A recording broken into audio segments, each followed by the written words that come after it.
Bonjour à tous, c'est J-1 pour le vol 203 d'Ariane qui doit décoller demain à 18h43 heure de Kourou avec à son bord de passagers. La revue d'aptitude de lancement a donné son feu vert en examinant la synthèse générale du lanceur et donc dans quelques instants, Ariane 5 va pouvoir sortir à l'air libre. Elle sera érigée à la verticale sur sa table de lancement et tractée par un camion spécial, elle va pouvoir rejoindre son pas de tir. Alors ensuite, une multitude d'opérations vont se dérouler. Juste un seul exemple, à H0 7 heures, donc 7 heures avant le décollage, eh bien, il y aura le début des étapes de mise en froid, de remplissage des réservoirs. Et effectivement, ils sont très froids puisque ces ergols, l'hydrogène liquide est à moins 248 degrés alors qu'ici, la température ambiante est à 30 degrés environ. Ce sera donc à 18h28, début de cette vidéotransmission. Et vous le savez, les lanceurs parlent d'eux-mêmes et ils parlent bien plus fort que les paroles. À très bientôt. 4, 3, 2, 1, top. Allumage Vulcain. Allumage 2 EAP. Décollage.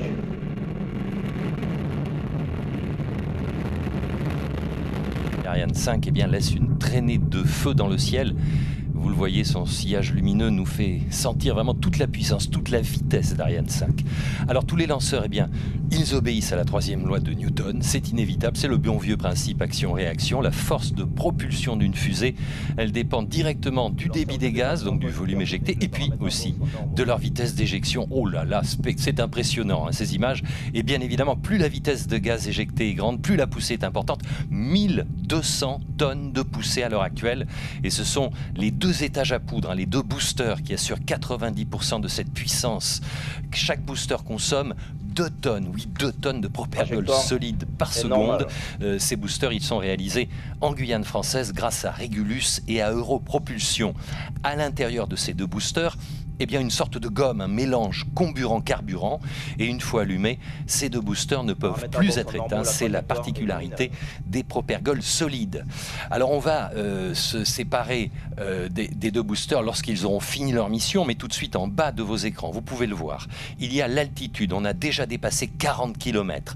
Il y a la distance, on est bientôt à 50 km de distance parcourue. Et puis tout à droite, eh bien, il y a speed, c'est la vitesse, bien évidemment, d'Ariane 5, le lanceur, je vous l'ai dit tout à l'heure, envoie en permanence des données pour qu'on puisse le situer et pour qu'on puisse suivre sa progression dans le ciel. Alors, on va bientôt se séparer des deux boosters. Ils auront poussé un peu plus de 2 minutes et quand ils sont vides, pour alléger le lanceur, on va se débarrasser de leur structure en acier, de leurs 38 tonnes de masse à vide chacun. Je crois que c'est fait, on le voit, vous voyez, ce sont ces deux points lumineux qui s'écartent et c'est le Vulcain, le petit point, c'est l'étage principal qui continue sa route. Magnifiques images, au moins la nuit, et cette Ariane un petit peu capricieuse au démarrage nous aura permis de voir ça. Très très belles images dans le ciel de Kourou à l'heure actuelle.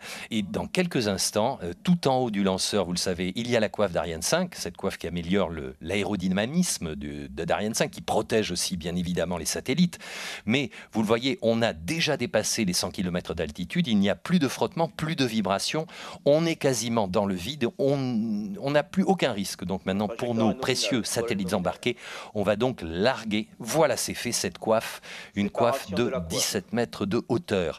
Là encore, c'est un système pyrotechnique qui a séparé la coiffe en deux demi-coiffes. Elle s'éloigne, ces deux demi-coiffes, comme deux ailes géantes qui s'écartent du lanceur, qui battent dans le vide. Vous voyez, on appelle ça la respiration de la coiffe. 2 tonnes de moins sur Ariane 5. Ces images ont l'air de se dérouler au ralenti, il n'y a pas de point fixe, pas de référence à la vitesse d'Ariane, pas de platane au bord de la route, de piétons ou de feux rouges ou de lignes blanches, aucun repère, mais cela va déjà très vite, vous voyez, on atteint bientôt les 3 km par seconde. Nous reviendrons régulièrement sur ces images 3D pendant la suite du vol, car ces images suivent fidèlement le programme de vol. À l'heure actuelle, il faut savoir que le réservoir d'hydrogène liquide est forcément à moins 253 degrés, il est à quelques centimètres de la chambre de combustion du moteur Vulcain qui, elle, atteint 3000 degrés. Bah oui, c'est une véritable performance technologique et c'est bien cette maîtrise de la propulsion cryotechnique qui permet à Ariane 5 de réaliser des prouesses. Séparation de la charge utile Intelsat 34.